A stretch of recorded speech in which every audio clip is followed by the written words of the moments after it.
Hey guys, in today's video I'm going to discuss the notorious so-called valve body issue on GM trucks with the 10-speed transmission with the 10L1000. And I'm recording this video and publishing it because I've gotten a lot of comments from fellow viewers over the last year or so. Some of those comments perhaps are just people trying to hype up the issue, but I believe a lot of the comments are fellow owners like myself, and they are genuinely concerned about this valve body issue, and they want to know, what are my thoughts on it, and what am I going to do about it? Am I going to sell the truck and jump to a Ford? And if you're like me, you've probably seen the many thumbnail images for all the GM bashing videos out there over the valve body issue. Maybe you've read about it on social media, or maybe you've even heard about it firsthand from a fellow GM owner that experienced a catastrophic valve body issue. But what is the actual truth about the GM valve body issue? And given that it started with diesel trucks, am I also at risk here with my gas truck? I've got the 6.6 liter LAT, of course, and this is my 2024 Sierra 2500 HD. And so my goal in this video is to constructively present the facts and not the hype. My goal is to cover four basic questions. Number one, what exactly is the valve body issue in simple terms? And trust me guys, I'm not a mechanic. I'm just an average GM truck owner, and so I'm going to share a very simple explanation. Number two though, does the valve body issue affect only the Duramax trucks with the 10-speed, the 10L1000, or does the valve body impact the 6.6 liter gas models like mine here?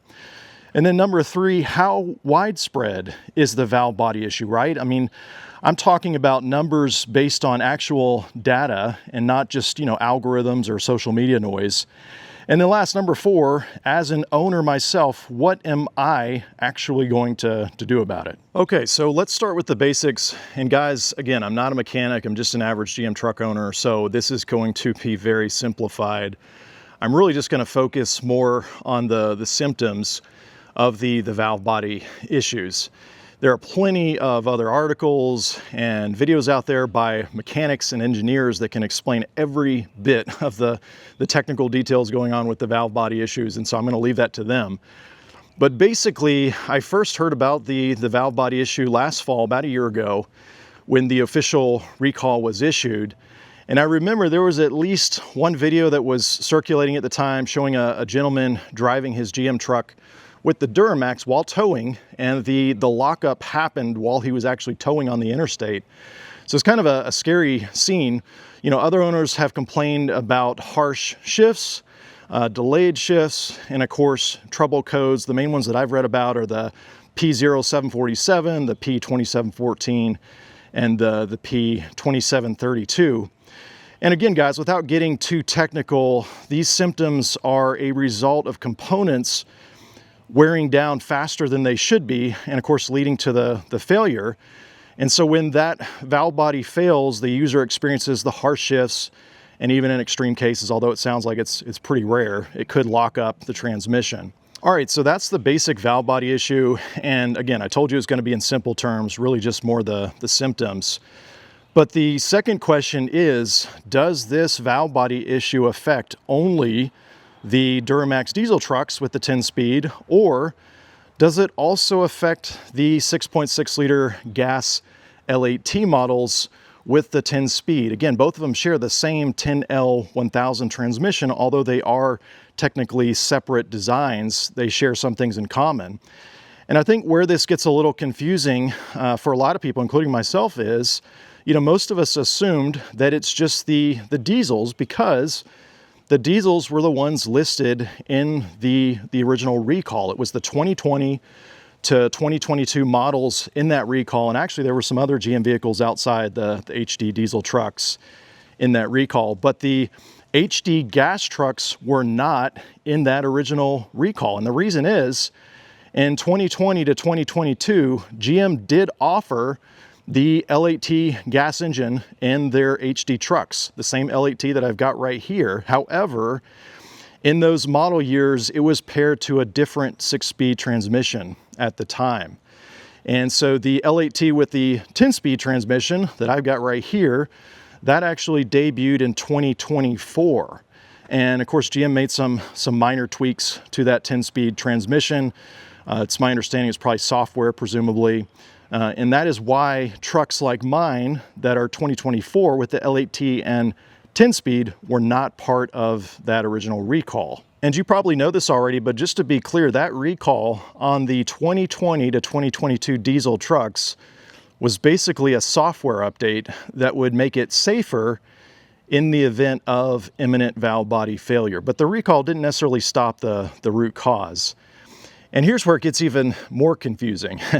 GM issued a separate technical service bulletin, not a recall, but a TSB, and that is number 24 November Alpha 148. And that TSB specifically applies to the 10-speed in my truck coupled to the 6.6 liter gas L8T. And what makes it so confusing is in that TSB, it specifically instructs dealers on diagnosing shift issues, you know, harsh shifts, delayed shifts, slipping in reverse, no reverse.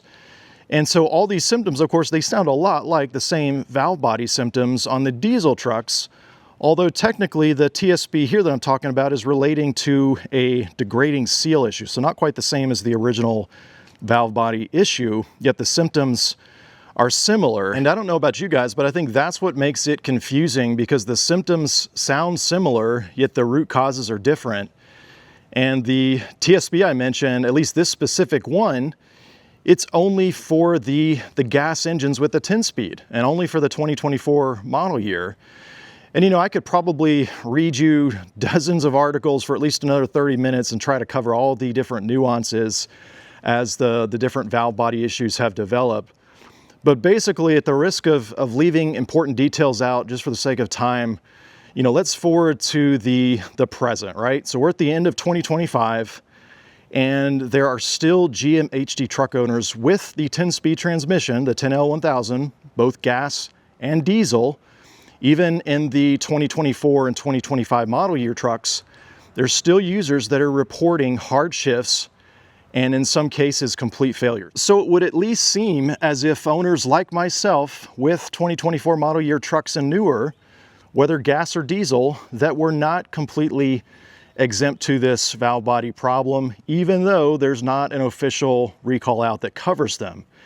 And to be clear, guys, I have not experienced any of the symptoms mentioned whatsoever, not yet at least. Now let's move on to the third question, and this is a big one. Let's talk about how common this valve body issue actually is. And guys, this is a tough question to answer. I mean, if I were to judge the valve body issue by the sheer number of YouTube thumbnails published over the last year, or even on Facebook rants, you know, the valve body failure rate may seem like it's, I don't know, 20, 30%, 40%, maybe even higher. But that's not how reality actually works. I can't judge the valve body issue based on the popularity of videos on this topic or the number of social media posts for that matter. Because as you know, as well as I do, drama sells. Drama fuels the algorithms behind YouTube and social media. And just to be clear, guys, publishing videos on YouTube is not a full-time job for me, far from it. I mean, basically, when I have some spare time in my schedule, if there's a video that I think would be helpful to my audience, you know, I publish basically truck and RV content, then I record and publish that video. But I can imagine if this was a full-time job for me, you know, publishing videos and content, I can see where the temptation would exist to cover topics that would stir up drama, that the algorithm would pick up quickly, because essentially that would equate to more views, more ad revenue, essentially. And so I can see where that temptation would exist. I'm not saying that all the other creators out there that have published content on this topic, that they're doing it just for the sheer money. Certainly not saying that. But the point I'm trying to drive home here is I think we have to be very careful to draw conclusions about how, you know, widespread this valve body issue is based on all the different, you know, content, the thumbnails that pop up on YouTube and on social media. I don't think we can judge it just by the sheer volume of content alone, because all that's fed by the algorithm. In other words, just because we see the valve body issue so frequently in our feed, that doesn't mean the valve body issue is impacting the vast majority of owners. And so I don't know that anyone can actually answer the question, how widespread is the valve body issue? I mean, I don't think anyone can answer that with objective data, with hard numbers. I think that we're limited in a sense to all the anecdotal evidence that's published out there. The only public data that I'm aware of is, GM has to file safety reports. Then there's the NHTSA recall filings, and then the official TSBs. But even in those public reports, they don't necessarily list statistics, showing objective data to suggest how many vehicles are actually impacted. I mean, the best number that I could find was GM's own estimate in the original recall that was filed, which lists a measly 1% of the almost 500,000 vehicles recalled. And so that's 1 out of every 100 vehicles, essentially, or about 4,600 vehicles out of the 460,000 potentially recalled. But I mean, those numbers are provided by GM, and they're clearly published and labeled as estimations at best. And that was just one original recall for the 2020 to 2022 model year vehicles. So I don't know that anyone can say with confidence that X number of vehicles or X percent of vehicles are impacted by this valve body issue. Maybe in 10 years, those statistics will be available, but right now, I just don't know that that data is there. And so how does one answer the question? How widespread is the valve body problem, right?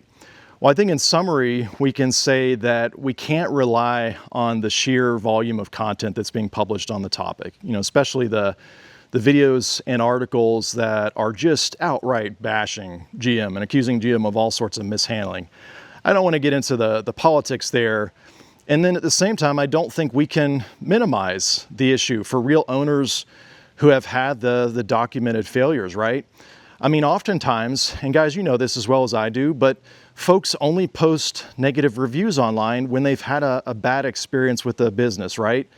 And those bad experiences posted, those are real issues, but they only represent the people who have had issues, not the hundreds, or perhaps in this case with the valve body, the hundreds of thousands of owners who haven't had the issue.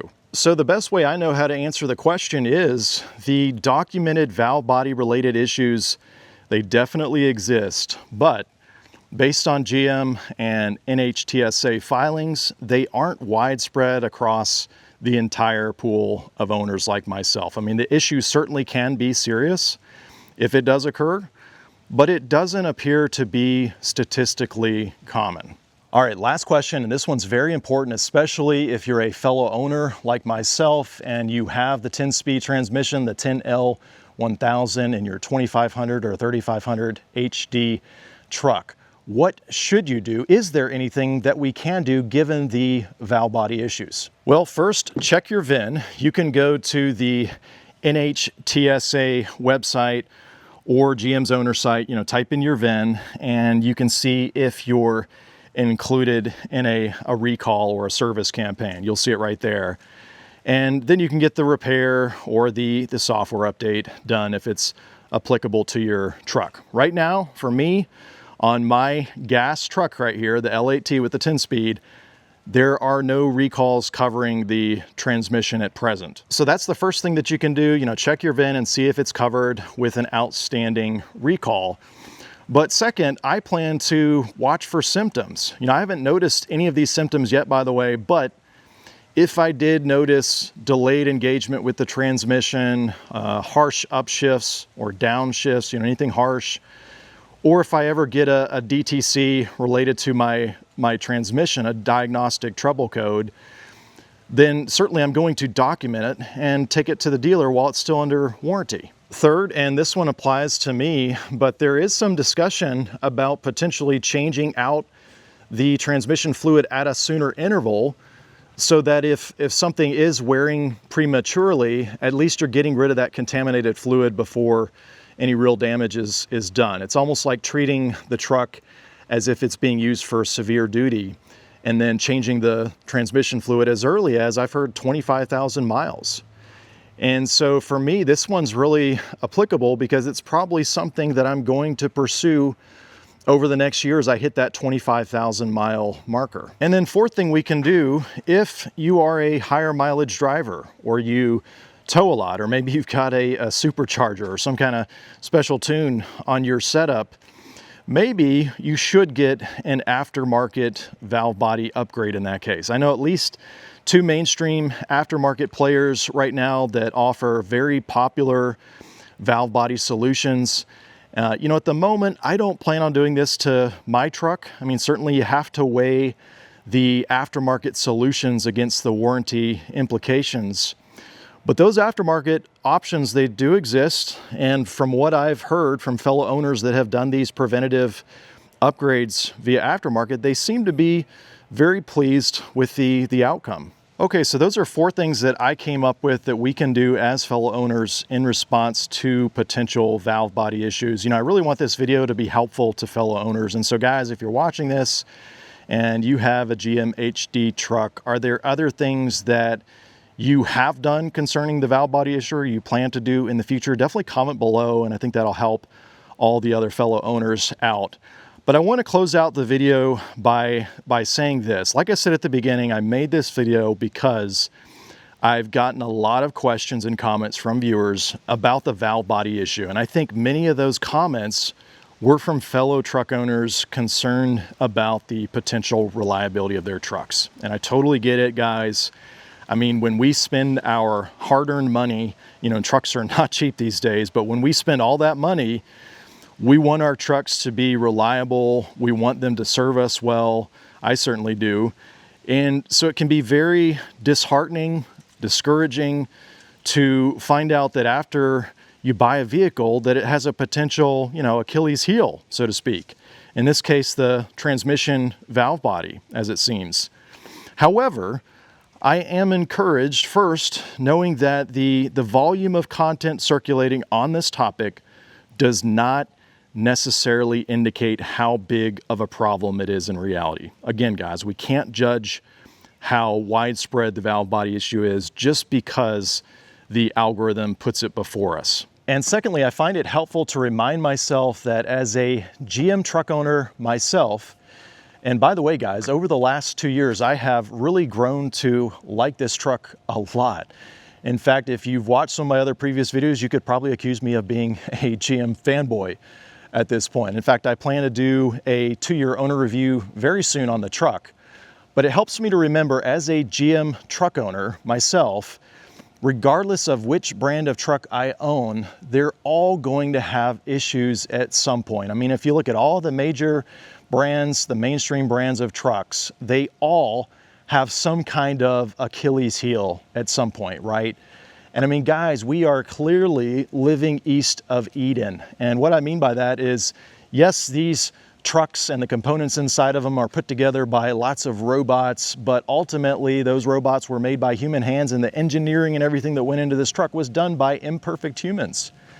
And so it doesn't matter what brand of truck, you know, Ford, Ram, Chevy, GMC, they're all going to have issues eventually. And so that helps me to remember that when we're dealing with a potential issue like this valve body issue. Well, guys, I hope you found this video helpful. Basically, what I'm trying to say in closing is, if you like your truck, which I do in this case, enjoy it while you can, even if it may be subject to a potential valve body issue. Enjoy the truck while you can, at least, and keep a sharp eye. Well, as always, thanks for watching.